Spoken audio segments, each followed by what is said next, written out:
Think of a happy memory, a real one. You can see it, right? Here's the uncomfortable truth. Most of it never happened that way. Your most treasured memories are not recordings. They are stories, and your brain edits them every time you press play. This is the human code. File 4. Your memories are fiction. Part 1. The camera that never was. We like to imagine memory works like a camera. Something happens, and click, it is saved forever, exactly as it was. But your brain never recorded a film. It scribbled a few rough notes. A face, a feeling, a color, and then it threw the rest away.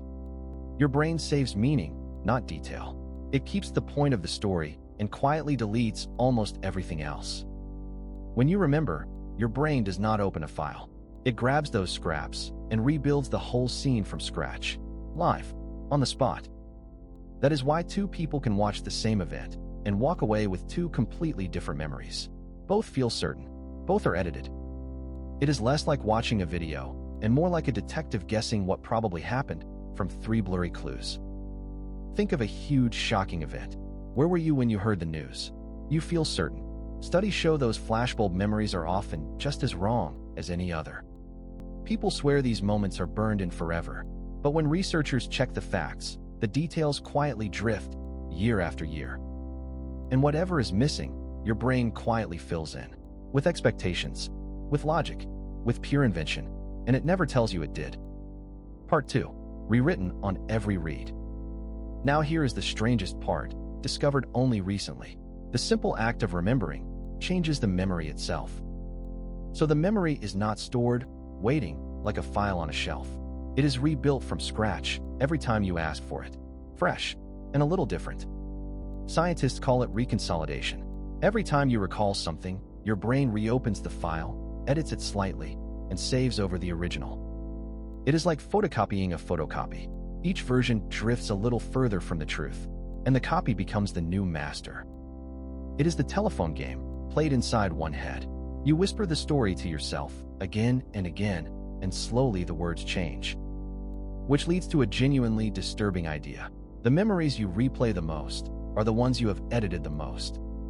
Your happiest day, your worst moment, the memories that feel the sharpest, those are often the least accurate of all.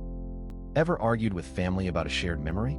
Same day, same room, two completely different stories. You are not lying. Neither are they. The clearer and more polished a memory feels, the more times you have quietly rewritten it. Confidence is not proof. And you never feel it happen. There is no warning light. The edited memory feels exactly as real as the original ever did. Part 3. Planting a lie. In the 1990s, psychologist Elizabeth Loftus asked a bold question. Could you make someone remember something that never happened? Her team gave volunteers short stories from their childhood, written by their families. 3 were true. 1 was completely invented. The fake story? Getting lost in a shopping mall as a young child. Scared, crying, then rescued by a kind stranger. None of it real. Other studies went further. People were convinced they once met Bugs Bunny at Disneyland. That is impossible. Bugs is not even a Disney character. At first, people said they did not remember it. But after thinking about it for a few days, something eerie happened. A quarter of them not only believed the fake memory, they expanded it, adding colors, smells, the stranger's face, details that were never given. In another test, Loftus showed people a car crash. Then she asked, how fast were the cars going when they smashed into each other? Just changing that one word, from hit to smashed, made people remember faster speeds. And broken glass, that was never in the film. They were not lying. Brain scans show these false memories light up the mind just like real ones. To the person, they are completely true. Strong emotion makes it worse, not better. Fear and stress flood the brain, and the memory you burn in during panic is often the most warped of all. Part 4. The courtroom. This is where it stops being a fun fact and starts ruining lives. For a century, courts trusted one thing above all: an eyewitness. I saw him. I will never forget that face. It sounds like the strongest evidence there is. It is one of the weakest. In the United States, DNA testing has freed hundreds of innocent people, and in a large majority of those cases, the conviction rested on eyewitness memory. In the United States, about 70% of convictions later overturned by DNA involved a confident eyewitness, pointing at the wrong face. Confident witnesses, certain witnesses, pointing at the wrong person and sending them to prison for decades. Think about that.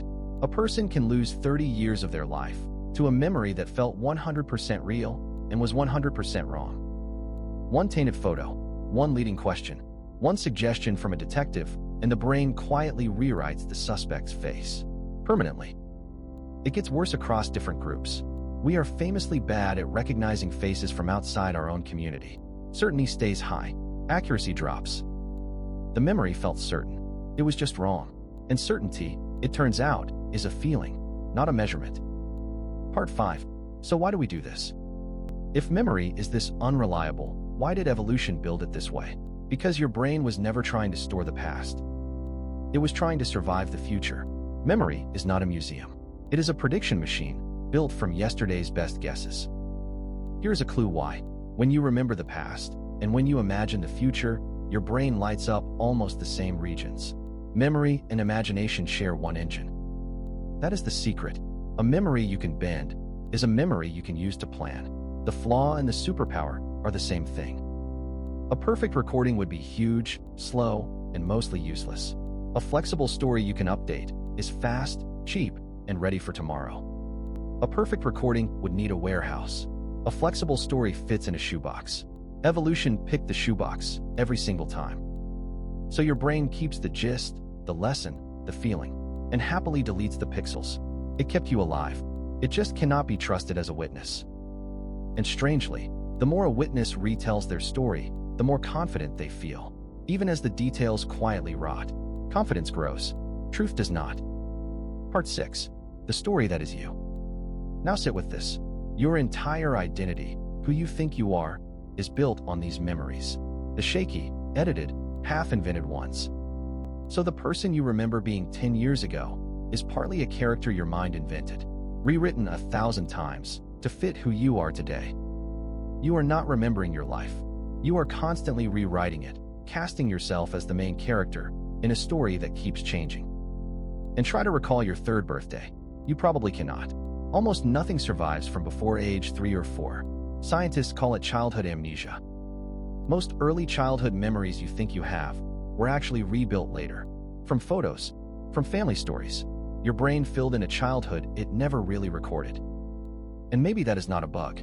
A brain that can rewrite the past is also a brain that can imagine a different future. Even that strange feeling of déjà vu may be a tiny memory glitch. Your brain tags a brand new moment as a memory by mistake. So be gentle with your memories. They are not lies. They are the story your mind tells to make sense of being you. You are not a fixed recording of a life. You are a living story, editing itself every single time you remember it. This was the Human Code, File 4. Next file. There is a number so big, it could break your sense of reality. See you there.